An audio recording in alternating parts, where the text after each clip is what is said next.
In 2019, it is estimated that 55,000 to 65,000 inmates in total have spent time, or at least 15 days, in what is considered the hole, or what most prisons call solitary confinement cells throughout America, according to Tanya Herring of the Prison Policy Initiative. This should be important to you because even though criminals have made mistakes, they are human. We are all human, and they deserve the same empathy and understanding that we give everybody else. I believe that solitary confinement should be abolished completely due to the physical, mental effects that it leaves prisoners and the violation of basic human rights. This picture is a solitary confinement cell. It is normally a 6 by 8 foot cell, and there's only one window, as you can see.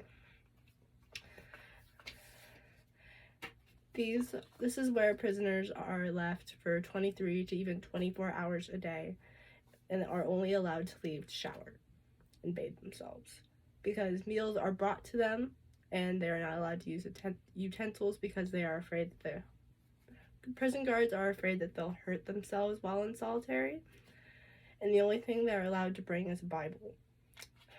It is not normal for prisoners to have cellmates while in solitary, but it's not completely rare.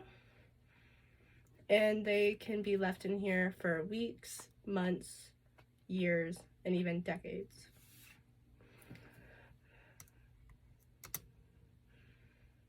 Solitary confinement can affect people's mental health in a plethora of ways, including in changes in the prisoner's brain chemistry and the prisoner's personality overall after leaving solitary.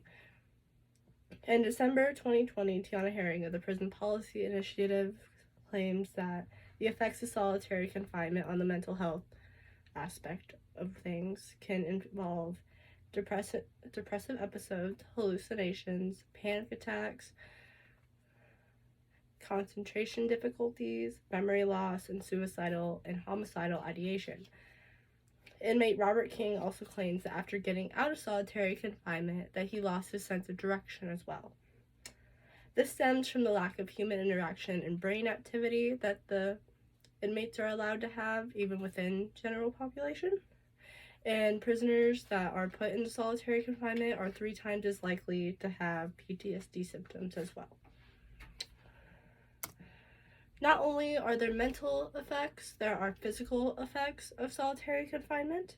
The National Library of Medicine in 2020 says that solitary confinement can shorten prisoners' lifespans in total due to the increased self-harm and suicide that prisoners attempt. Due to the inconsistency of meals that prisoners are given, their weight can fluctuate, which can lead to malnourishment, anorexia, and even obesity in some instances. There's a part of the brain called the hippocampus that stores memories and houses emotions and how we feel. And due to the isolation, it can shrink. Professor Ian Hickey from the University of Sydney in Australia says that with more depressive episodes leads to the greater reduction of the hippocampus. Other symptoms can include hypertension, asthma, and even heart palpitations staying in solitary confinement. Inmates are also deemed to be more aggressive after leaving solitary and put back into general population because they don't know how to release those emotions that they weren't able to express while in solitary because they were alone. In this picture is of a hippocampus. On the left on this side it is a normal hippocampus, and as you can see the hippocampus is located in the left lower hemisphere of the brain, and on this side it is of a hippocampus with someone with depression,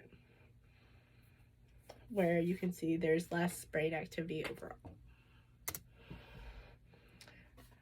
Staying in solitary confinement can also be considered a violation of basic human rights. The United Nations Standard Minimum Rules for Treatment of Prisoners, which is also called the Nelson Mandela Rules, prohibits indefinite stays or stays greater than 15 days within solitary confinement. Some prisoners stay 2 decades or even longer, which means that they're obviously breaking this rule.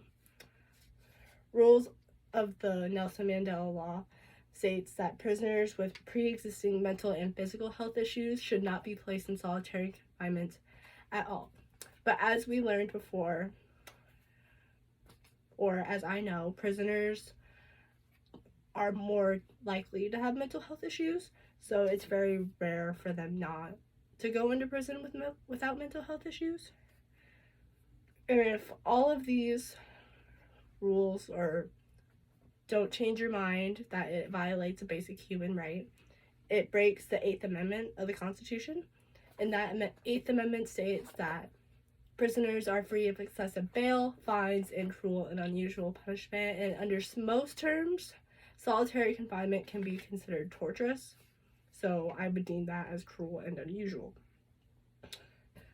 Solitary confinement can also be houses to inmates who have claimed to have suicidal tendencies or have claimed that they want to do harm themselves, because it is the only way that prisoners or prison guards or corrections officers can take care of them.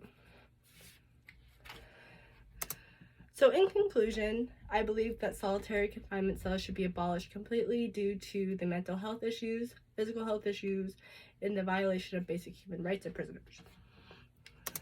And a quick reminder that prisoners are human beings and that they deserve the same respect and understanding and empathy that we give everybody, and that they should be treated like human beings as well, even though they have made mistakes.